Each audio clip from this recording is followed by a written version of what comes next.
내 의의 하나님이여 내가 부를 때에 응답하소서. 곤란 중에 나를 너그럽게 하셨사오니 내게 은혜를 베푸사 나의 기도를 들으소서. 인생들아 어느 때까지 나의 영광을 바라보게 하며 헛된 일을 좋아하고 거짓을 고르느냐. 여호와께서 자기를 위하여 경건한 자를 택하신 줄을 너희가 알지어다. 내가 그를 부를 때에 여호와께서 들으시리로다. 너희는 떨며 범죄하지 말지어다. 자리에 누워 신중히 말하고 잠잠할지어다. 의의 제사를 드리고 여호와를 의지할지어다. 여러 사람의 말이 우리에게 선을 보일 줄 아는 여호와오니 여호와여 주의 얼굴을 들어 우리에게 비추소서.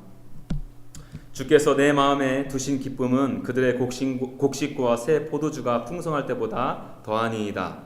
내가 평안히 눕고 자기도 하리니 나를 안전하게 살게 하시는 이는 오직 여호와이시니이다. 아멘. 여러분, 오늘 아침에요 제가 섬기는 교회 큰 사모님으로부터 기도 제목을 하나 받게 되었어요. 너무나도 안타까운 소식이었는데요, 저희 교회에서 섬기는 선교사님 중에 한 분이 남아공을 중심으로 해서 섬기시는 김현주 선교사님이라는 분이 계십니다. 그 선교사님으로부터 기도 제목이 날라왔어요. 남아공에서 그분의 동생분과 함께 선교 사역을 감당하셨는데요, 글쎄 그 선교사님의 동생분께서 갑상선 암에 걸리시게 되었답니다. 그래서 불가피하게 검사를 받고 수술을 받으셔야 되는 처지에 놓여 있게 되었대요. 제가 이 소식을 듣고 왜 이렇게 안타까운 생각이 들었냐면요, 김현주 선교사님의 이 남편이신 김종우 선교사님은요 작년에 남아공에서 순교하셨습니다. 남편을 잃은 슬픔이 채 가시기도 전에, 그 아픔이 채 씻겨져 내려가기도 전에 그 선교사님께 가장 힘이 되고 위로가 되었던 동생분이 갑상선 암에 걸리게 되었대요.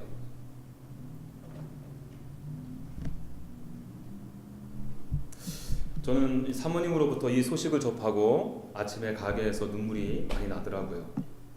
그래서 주님 앞에 일하면서 간절한 마음으로 기도했습니다. 주님, 김현주 선교사님의 동생분의 암을 치료해 주십시오. 김현주 선교사님에게 하나님의 평강과 위로를 부어 주십시오. 이렇게 정말 간절한 마음으로 기도했어요. 여러분, 제가 좀 전에 소개해드린 김현주 선교사님뿐만 아니라 우리가 이 세상을 살아가면서 내 힘으로는 도저히 감당하기 어려운 상황에 직면할 때가 참 많이 있습니다. 생각지도 못하고 원하지도 않았던 상황과 환경으로 인해 답답함과 고통함을 느낄 때가 있어요. 저와 여러분도 마찬가지 아니에요? 여러 관계에서 오는 문제로 인해서, 또 경제적인 문제, 또 내 육신의 건강의 문제 등등등으로 수많은 문제에 직면하게 됩니다. 이러한 문제들이 내 힘으로 해결되면 너무나도 좋겠지만 대부분의 것들은 내가 도저히 감당할 수 없는 내 능력의 밖의 일들이 너무나도 많다는 겁니다. 이로 인해 우리가 참 힘들어하기도 하고 답답하기도 하죠. 오늘 본문 말씀을 보시면요, 오늘 본문을 쓴 시편 기자에게도 아주 비슷한 상황과 환경에 직면하게 되었음을 우리는 눈으로 확인할 수 있습니다. 1절에 보면 곤란 중에라는 표현이 나와요. 다른 말로 이야기하면 공경에 처했다라는 의미입니다. 이 단어의 원 의미를 보니까요, 이런 의미가 담겨져 있더라고요.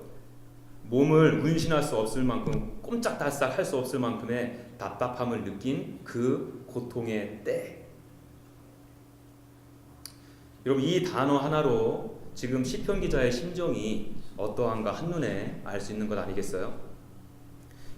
시편 4편은요, 대부분의 신학자들이 다윗이 압살롬으로부터 도망칠 때 적은 시라고 합니다.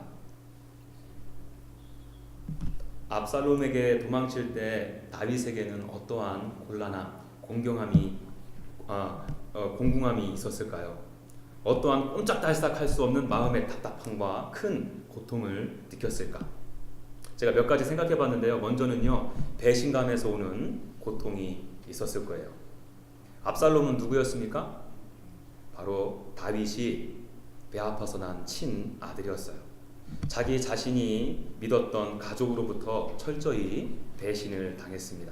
그리고 이 배신감은 이루 말로 표현할 수 없었을 거예요. 다윗의 마음이 얼마나 가슴 아프도록 찢어졌을까. 또 그에게는 상실감에서 오는 답답함이 컸을 거예요. 왜 그렇죠? 다윗은요, 왕으로서 왕궁에 살면서 수많은 업적과 공로를 쌓았습니다. 이스라엘 백성의 모든 칭송과 존경을 받던 왕이었어요. 그런데 한순간에 다윗을 향해 있던 모든 민심이 압살롬으로 옮겨졌습니다. 여러분, 듣기로요, 연예인들이 제일 무서워하는 것이 악플이 아니에요. 댓글 달 때 악플이 아니라 무플이래요. 무슨 말입니까? 사람들로부터 무관심, 이 등을 돌려지게 되면 상당한 상실감과 박탈감에 빠져든다는 의미겠죠. 그렇게 존경받고 추앙을 받던 다윗에게는 이렇게 심한 상실감이 있었을 거예요. 또 하나는요, 다시 광야로 내몰리면서 한치 앞도 알 수 없는 자신의 미래에 대한 두려움이 있었겠죠. 어느 누구와도 만날 수도 없고 어느 누구의 도움도 받을 수 없는 심한 고독감과 외로움이 그를 짓눌렀을 것입니다. 사실 다윗에게 있었던 이런 곤란함 한 가지만 있다 하더라도 참 견디기 쉽지 않은 모습입니다. 그런데 최소한 제가 보기에 세 가지 어려움과 고통에 직면하게 된 거예요. 여러분, 이런저런 마음들이 뒤엉켜져 있으니 지금 그의 마음이 얼마나 답답하고 얼마나 큰 상실감과 고통 가운데 있었을까요? 저와 여러분들이 만일 다윗이라면요, 다윗과 같은 심정이었다면 여러분들의 또 저의 입술에서 가장 먼저 무엇이 터져나왔을까요? 하나님을 향한 불평, 불만이겠죠.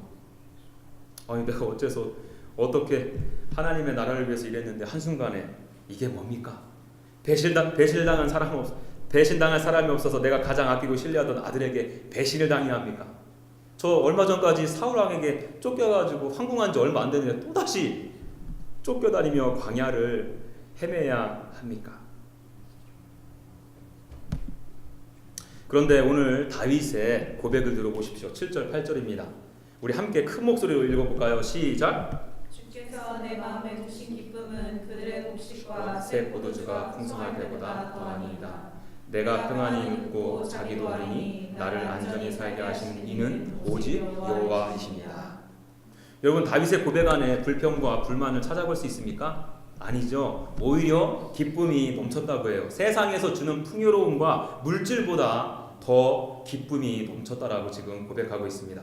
그의 잠자리가 얼마나 불편했겠습니까? 언제 압살롬의 추격대가 자신의 목에 칼을 들이댈지도 모르는 아주 위급한 상황이었어요. 그럼에도 그는 평안하다. 그럼에도 그는 안전하다. 이렇게 고백하고 있어요. 왜지요?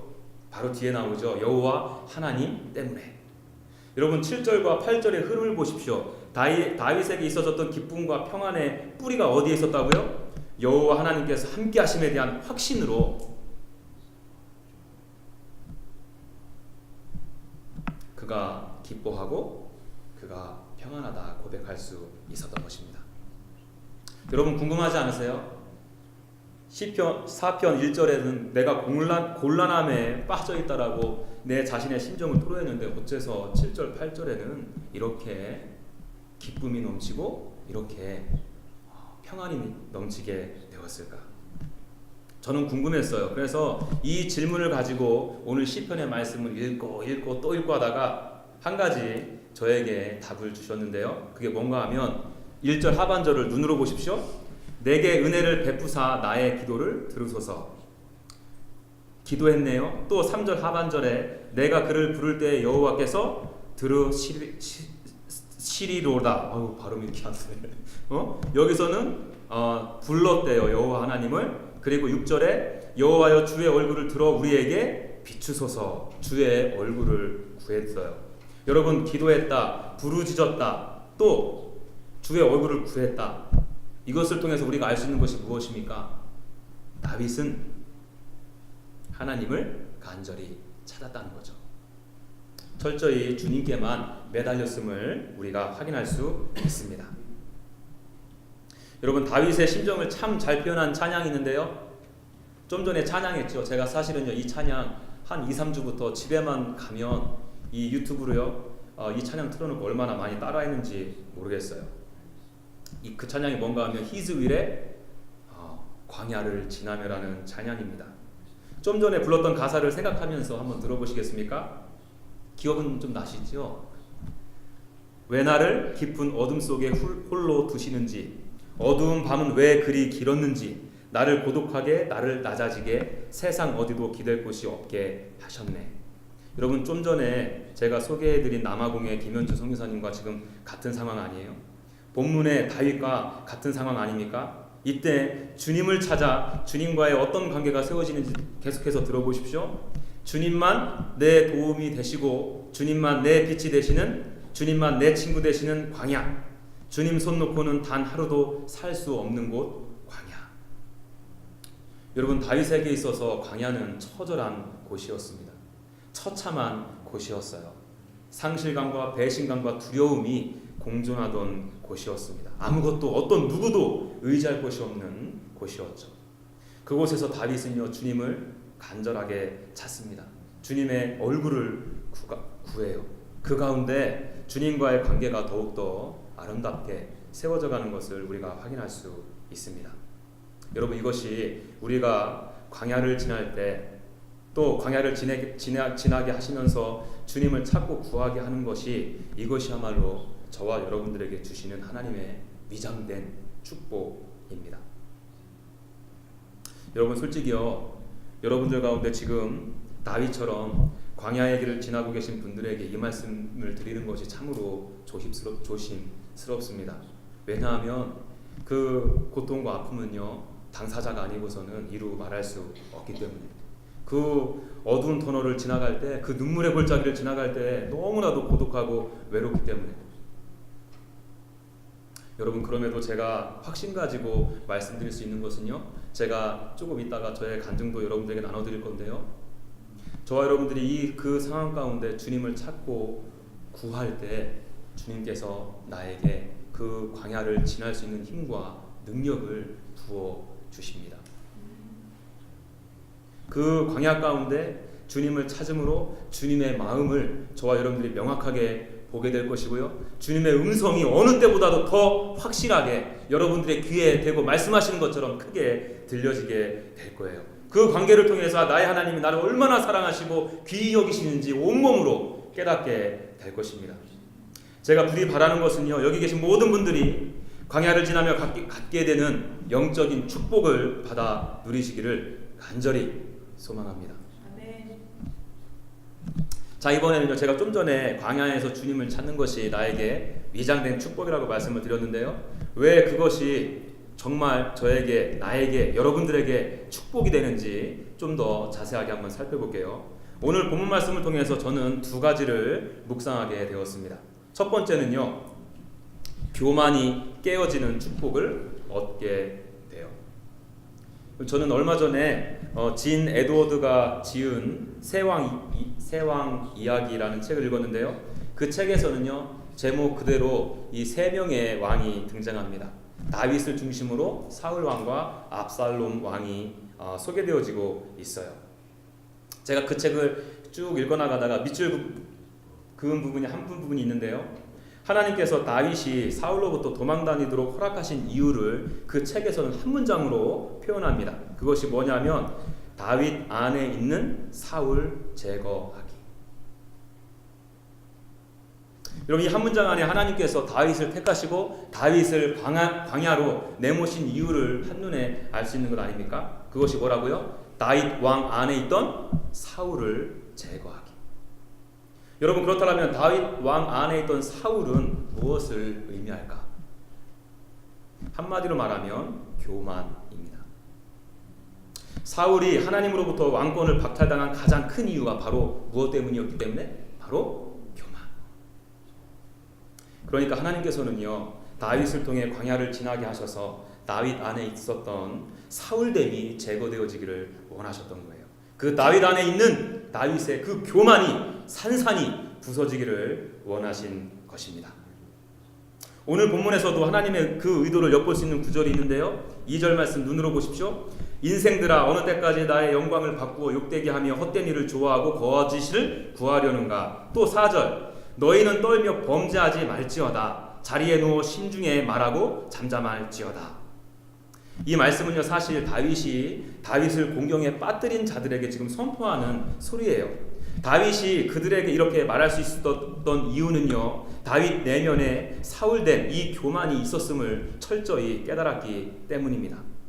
내 안에 나의 영광을 위해 살았고 헛된 일을 좋아했으며 거짓되고 범죄하는 자신을 보았기 때문에 지금 이렇게 그들에게 선포하고 있었던 거예요. 여러분, 다윗 왕에 있었던 이 사울된 교만이 언제 산산이 부서졌다고? 주님을 찾고 주님을 인격적으로 더 깊이 만나게 되었을 때. 우리가 잘 아는 이사야 선지자 아시죠? 이사야 선지자도요, 하나님을 인격적으로 경험했습니다. 하나님의 임재를 체험했어. 이 체험은 어디로 옮겨지냐면 내가 누구인지 확실한 자기 인식으로 옮겨지게 됩니다. 확실한 자기 인식을 어떻게 하냐고요? 주님 앞에 교만함으로 얼룩진 내 안에 있는 죄인됨을 보게 돼요. 이것이 이사야에게 있었던 확실한 자기 인식이었습니다.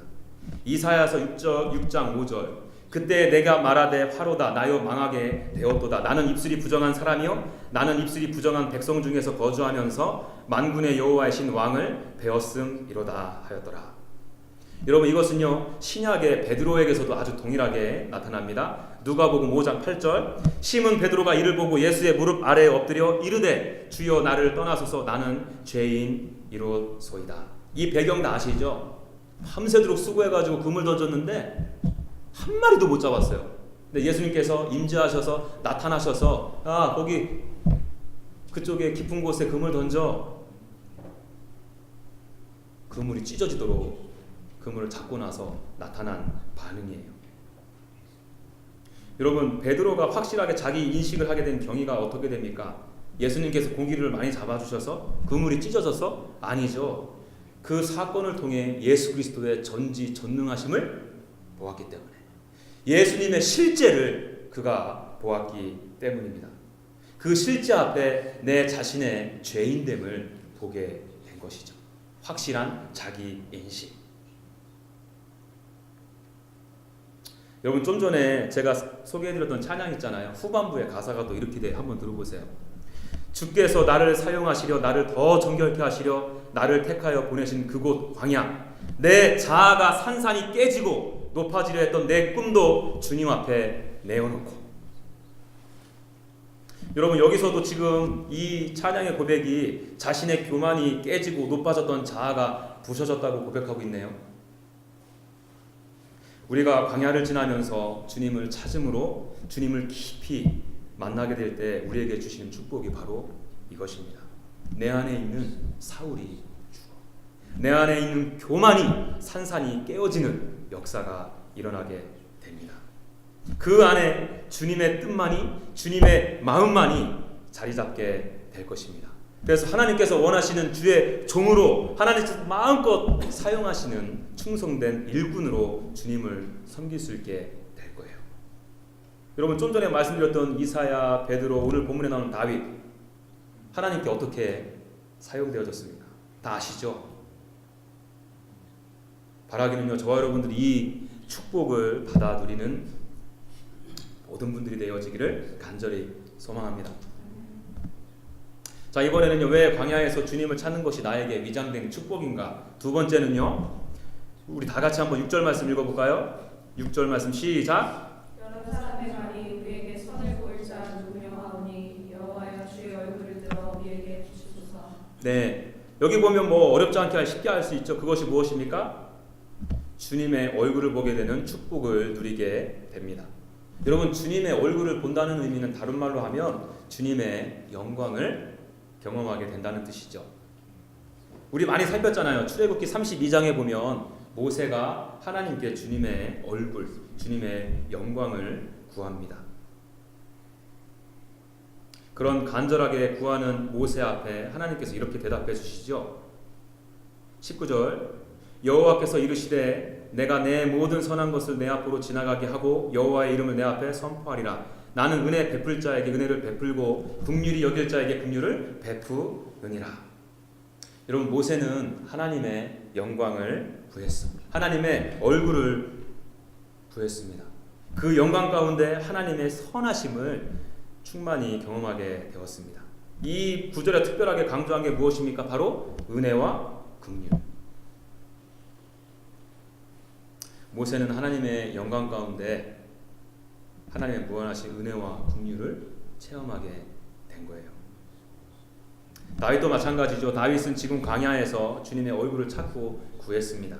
하나님께서 다윗에게 하나님의 선하심을 보여주셨어요. 하나님의 이 은혜, 긍휼하심을 마음껏 부어 주신 거예요. 여러분, 내가 광야에서 주님을 찾고 만나게 되니까 내 안에 사울됨이 죽어, 내 안에 교만이 산산이 깨지는 것을 좀 전에 살펴보았잖아요. 그 죽고 깨어진 자리에 지금 무엇으로 채워지고 있습니까? 하나님의 사랑과 은혜, 긍휼. 그 마음이 다윗의 심령 가운데 부어지는 역사를 경험하게 된 것입니다. 놀랍잖아요. 내 자아는 완전히 깨지고 그 자아 안에 하나님의 사랑과 긍휼이 쏟아 부어진다는 것이요. 그렇기 때문에 좀 전에 저와 여러분들이 읽었던 7절과 8절 같은 고백이 터져나오게 된 것입니다. 제가 다시 한번 읽을게요. 주께서 내 마음에 두신 기쁨은 그들의 곡식과 새 포도주가 풍성할 때보다 더하니이다. 내가 평안히 눕고 자기도 하리니 나를 안전하게 살게 하신 이는 오직 여호와이시니이다. 여러분, 우리가 여기서 한 가지 생각해 볼 것이 있어요. 다윗은 이 고백을 하게 됐을 때가 다시 궁에 돌아갔을 때 이렇게 주님을 찬양하고 경배한 것이 아니었어요. 이렇게 기쁨이 넘치고 평안하다는 고백이 터져나온 것이 아니었습니다. 그는 여전히 광야 한 복판에 있었어요. 여전히 그의 삶은 배신감과 상실감과 두려움이 온 몸을 휘감고 있었습니다. 그럼에도 주님께서 부어주시는 긍휼과 은혜가 그의 발걸음을 가볍게 한 거죠. 다시 살아가고자 하는 소망을 부어주신 것입니다. 그렇게 내가 주님 안에서 은혜를 받고 사랑을 받고 살아가다 보니까 자기 자신도 모르게 다시 궁으로 돌아가게 되었겠죠. 하나님께서 세우신 왕으로 온전한 사명을 감당할 수 있었을 거예요. 여러분, 그러므로 저와 여러분들이 간구해야 될 것은요, 주님, 제가 왕이 되길 원합니다. 내가 왕궁으로 돌아가길 원합니다. 이 광야 이제 지겹습니다. 이 광야에서 벗어나게 해주십시오가 아니라 주님을 찾아야 된다는 거예요. 주님께 간구하셔야 됩니다. 주님, 제가 이 광야를 지나는 이 순간에 주님의 얼굴을 구합니다. 주님의 선하심을 구합니다. 주님, 지금 이 순간 나에게 주님의 사랑과 은혜를 풍성히 부어 주십시오. 여러분, 이렇게 주님 앞에 나아가 간절히 부르짖고 주님을 찾게 될 때 주님께서 여러분들에게 놀라운 주님의 사랑과 은혜를 부어 주시게 될 거예요. 이 주님의 은혜가 광야를 지나게 되는 연료가 될 것이며 그 주님의 긍휼이 여러분들의 눈물골짜기를 넘어가게 하는 동력이 될 것입니다. 아울러 이 은혜와 긍휼과 자비는 한 번으로 맞춰지지 않아요. 광야를 지나는 모든 과정 가운데, 아니 여러분들의 모든 삶의 여정 가운데 순간순간마다 영원토록 부어 주실 것입니다. 저는 오늘 말씀의 결론을 맺고자 하는데요. 결론을 제 간증으로 대체하려고 합니다. 여러분, 사실 저는요, 오늘 여러분들과 역대하의 말씀을 가지고 하나님의 말씀을 나누려고 했어요. 그런데 지난주가 추수감사주일로 지켜지지 않았어요. 그래서 제가 교회 차를 타고 왔다 갔다 하면서 하나님 앞에 제가 감사의 기도 제목을 올려드려야 될 것이 무엇입니까? 이렇게 기도하면서 교회 가서 예배했는데요. 어느 전도사님과 이야기를 나누다가 제 안에 작년 말서부터 올 초에 있었던 일들이 주마등처럼 다시 생각이 나게 되었습니다. 그리고 갔다 와서 저희 집에서 가정 예배를 드리게 되었는데 서로 감사의 기도 제목을 나누다가 주님께서 저에게 큰 감동과 감격을 허락해 주셨어요. 여러분, 여기 계신 분들은 다 아실 텐데 그래도 그냥 나눌게요. 저에게도요, 이 다윗과 같지는 않지만 그래도 조금 비슷하게 광야를 지나가는 시간들이 있었습니다. 2017년 가을부터 2018년도 지금까지요. 작년 11월에 갑자기 한국에서 전화를 받았어요. 제가 그토록 사랑하고 아끼는 저희 형님이 가난 말기라는 판정을 받았다는 소식을 들었습니다. 여러분, 이게 무슨 마른 하늘에 날벼락입니까? 저희 형님은요 54살밖에 안 되셨거든요. 그리고 제 부모님은 이미 6년 전에 1년 반 터울로 다 돌아가셨어요. 그래서 제가 제일 의지하고 또 믿었던 분이 바로 저희 형님이셨는데, 이 소식을 듣고 나서 제 마음이 무너졌습니다. 여러분, 그것도 모자라가지고요, 저를 더욱더 깊은 나락으로 빠지게 하는 사건이 있었어요. 작년 11월에 제 아내가 임신을 했는데 임신 21주 만에 양수가 터졌습니다. 배 안에 있는 아기가 언제 어떻게 될지 모르는 상황이었어요. 그래서 제 아내는 침대에 몸을 누인 채 꿈쩍하지 못하고 하루하루를 24시간을 그렇게 버텨내야 했습니다. 의술로는 전혀 손쓸 수 없었던 아주 절박한 상황이었어요. 그러던 와중에 올 1월 달에는요, 저의 장인어른이 2층 계단에서 떨어지셔서 어깨를 심하게 다치셨습니다. 무려 1박 2일을 꼬박 정밀 진단을 받으셔야 할 정도로 심하게 다치셨어요. 여러분, 사실 이 한 가지 사건도요, 저에게는 참으로 감당하기 힘든 사건이었는데, 이것이 한 달, 2달 사이로 저에게 한꺼번에 몰려오니까 참으로 감당하기 쉽지 않았어요.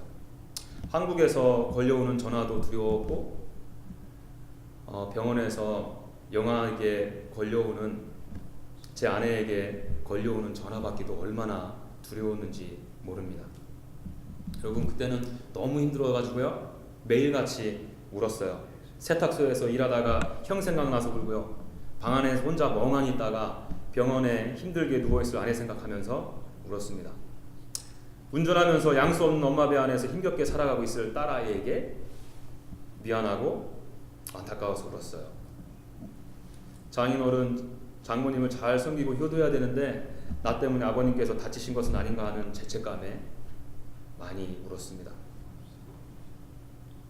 그때 제가 너무 힘드니까요, 하나님, 저 좀 데려가 주십시오, 이런 기도까지 나오더라고요. 저는 비교적 멘탈이 아주 강해가지고 중학교, 고등학교 때도 자살을 생각해 본 적이 한 번도 없습니다. 근데 그 순간에는 그러고 싶더라고요. 여러분, 그런 상황에서 멋들어진 기도가 나올 수 있었을까요? 아니요, 안 나왔어요. 매 순간이 처절했습니다. 매 순간이 칠흑과 같은 어둠이었어요. 매 순간이 깊은 흑암과 고독감으로 인해 저를 짓눌렀습니다. 저는 그저 그 주님 앞에 주님 이런 탄식과 함께 주님을 찾을 수밖에 없었어요. 그런데 여러분, 그럴 때마다 주님께서는 저에게 주님의 사랑의 음성을 들려주셨습니다. 나를 안으시고 품으시고 사랑해 주시는 느낌을 받을 수 있었어요. 주하나, 네가 이 광야를 지나는 내내 내가 너와 함께하고 있다.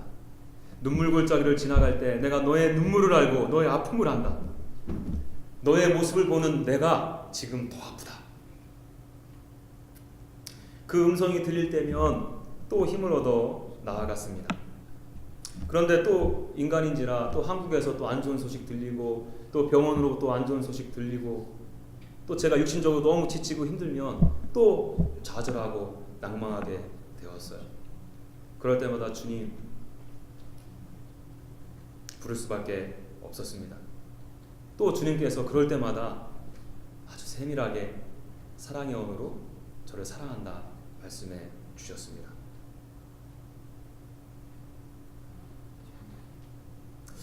지난 주일에 가정 예배하면서 이 부분을 나눈데요, 제 가슴속 깊은 곳에서 뜨거운 감사와 찬양이 터져 나왔습니다.